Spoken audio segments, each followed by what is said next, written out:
Hi, my name is Oscar and I'm a scientist. Today we're going to talk about two words that look similar but they are not for USCIS: rejection and denial. I'm going to explain what they are, why you may get them, and I'm going to show you real examples. In this channel, we talk about green card categories in which you can self-petition, and that means that you don't need to have a lawyer and you don't need to have a job offer.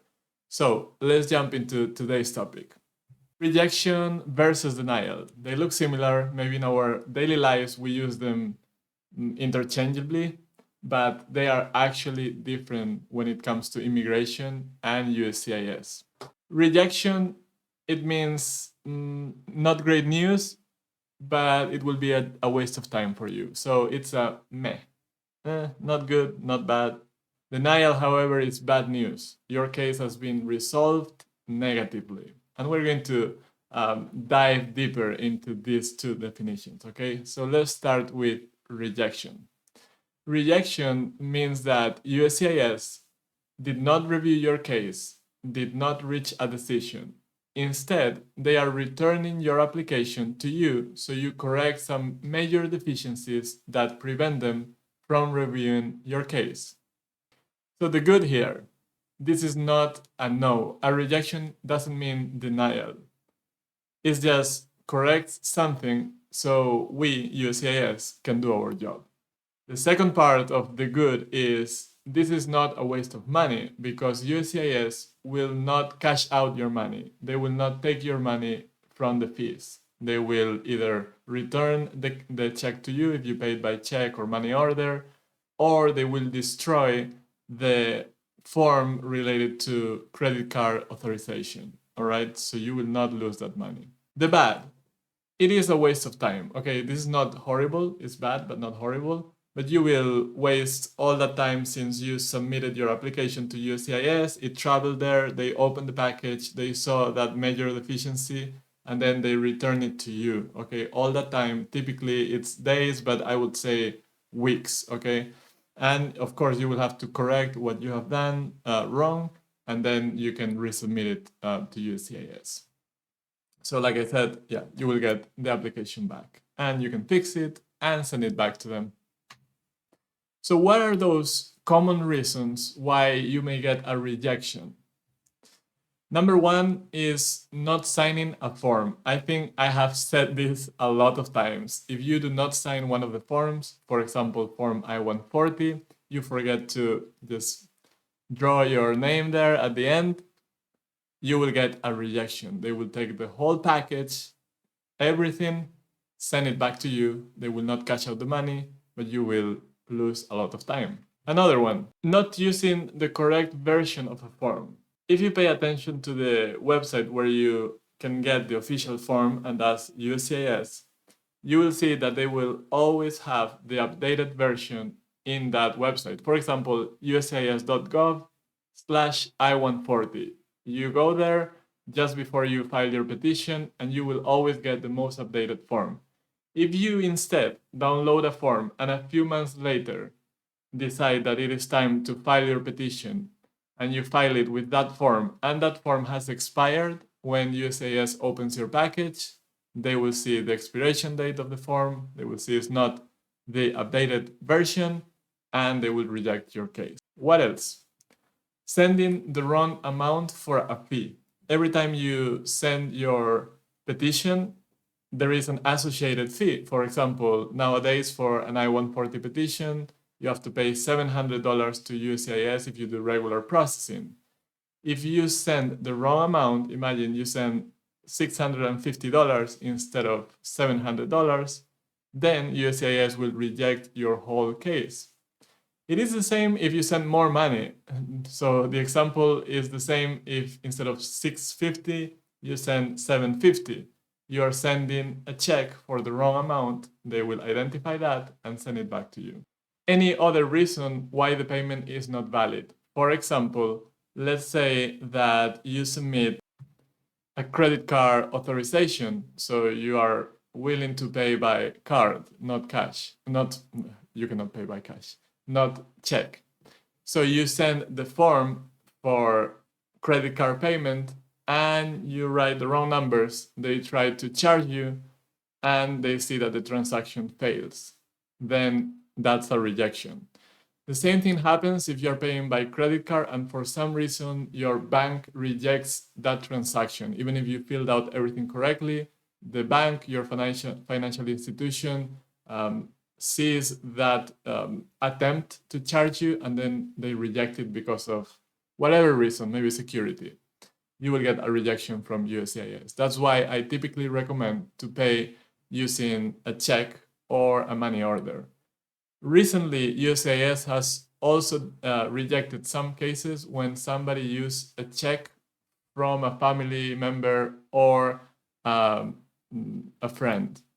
And even though they used to accept that, lately they are rejecting some cases because of that. So that's a perfect example of a rejection.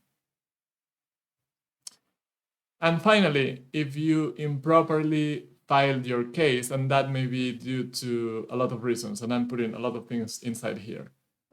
You may have a form that is missing. A good example for this is the famous form ETA 9089, which in the past used to be ETA 750. Those forms are labor certification forms that you still need to file with USCIS when you apply for EB2 NIW or EB1A. So if you fail to include those forms, then your case may be rejected. In some instances, they will issue an RFE instead, but they can also reject it. Another one, if you forget to fill out a certain field, a certain spot on the form that you needed to fill out, then they may reject your form. A good example is part 6 in the I-140. For NIW, you need to fill out that information. Again, in some instances, they may decide to issue an RFE instead, but that's at their discretion. And another one is wrong address. You file your case, you submit your I-140 petition, for example, but you send it to the wrong address because you were looking at the address for premium processing and you were filing a regular process instead. So they will take the whole thing and send it back to you. All right, some examples from real cases. Okay, I have 2 examples here for rejection. This is the first one. Here, notice that because it's a rejection, there's not even a reference number. They just say, okay, this is the form type. This was an I-140 file with premium processing, which is I-907. There's no alien number. They didn't even assign an alien number. Then, of course, I blacked out the personal information for this person. And here they say forms I-907 and I-140 and supporting documentation are being returned for the following reasons. Based on the worksite provided, your form I-140 is not within the jurisdiction of this service center. And this is because to file certain forms, you may have to look at where you are located or where you will be located in order to choose the right address from the list that USCIS provides. Remember always to look at the right addresses from the official form website for I-140, uscis.gov/I-140. Okay, so this is a good example. The form was returned along with the whole petition just because they filed it to the wrong address, okay? And a good thing here to note is that they do explain why they reject it. They not only send everything back, but they provide an explanation, sometimes with more or less language, but you will probably understand what went wrong. The second example for a rejection here is this rejection because they were unable to get the payment, basically. And here the reason could be that, like they say here, they cannot associate the payment with the application because this person submitted a payment using a check from somebody else, which used to be the case that they accepted it, but recently they have stopped accepting it, okay? Or it could be also that they forgot to add that check or that money order or that authorization for credit card transaction, because it also says if you forgot to send your remittance with your application package, the package will be returned to you or if applicable to your attorney or representative. Okay, so this is another example associated to payment or improper payment. Let's go with denial. We cover rejection, now denial. USCIS in a denial has reviewed your case and has decided that you do not qualify. They are denying the benefit you applied for. And an example of this is a denial for an I-140 application, which applies for EB2 NIW or EB1A. The good here, there's no good here, okay? It's a denial, is bad news. The bad, you have lost your case, okay? They examined your case, they examined the evidence you sent, and they decided you do not meet the requirements. The bad number 2, you have also lost your money, okay? The fees will not be returned in this case. They never reimburse fees unless they are rejecting the package in the first place. But once they accept it, assign a case number, and start evaluating if you meet the requirements or not, your money is gone at that point. The neutral, you can refile or appeal. You always have those choices. You will not get your application package back. Unlike in a rejection, you will not get your papers back. That's why I always recommend to, before submitting a petition package, especially for NIW or EB1A, which they are really long packages, really long documents with exhibits and all that, always scan your final version of the package so you can have a copy for you, so you know exactly what you submitted. And of course, save all the electronic copies of all the documents in a very organized way. So now if you have to go back and rework the case so you resubmit it later, you have an easy time going through all of that. Okay, if you get a denial, it can be because of a lot of reasons, okay? For EB2 NIW, you have to understand all the requirements, the EB2 requirements, advanced degree or exceptional ability, and the 3 prongs of the matter of Danasar. I have a video covering the matter of Danasar. I have plenty of videos where I talk about EB2 NIW, so you definitely have a lot of material to go through in this YouTube channel, and you can also go to EB2NIW.info and sign up for my online course where you can learn everything about this class. EB1A, you have to fulfill 3 requirements. You have to be a person of extraordinary abilities, you have to seek to enter the US to continue work in your field, and you have to prove that your entry will benefit the US. And to do that, you have to really understand each of these 3 also prongs, I would say, or legs of the EB1A requirements. I have a video talking about them, and I also have an online course that you can sign up for in eb1greencard.info. An example of a denial, I just have one here. This is a copy of it from USCIS. You get a letter that is called decision. So this is important. They are deciding on your case. They could be approving it, but in this case, they are saying it is the decision of USCIS to deny this form I-140. And then in the rest of this letter, you will read all the reasons why they are denying.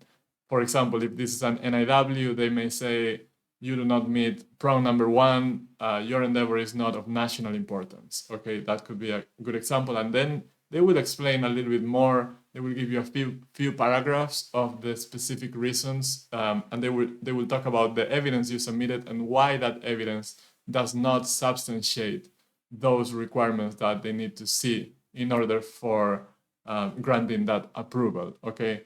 So here I just gave you the screenshot of the top of the letter, but this is a long letter similar to an RFE where they explain everything. And usually the denial comes after an RFE, okay? They typically send a request for evidence first, and then you have the chance to reply. And if you reply and they are still not happy with your response, they will issue a denial. Although in theory, they could issue a denial right away, but that's not very common for NIW or EB1A. Okay, usually you will have the chance to get an RFE first.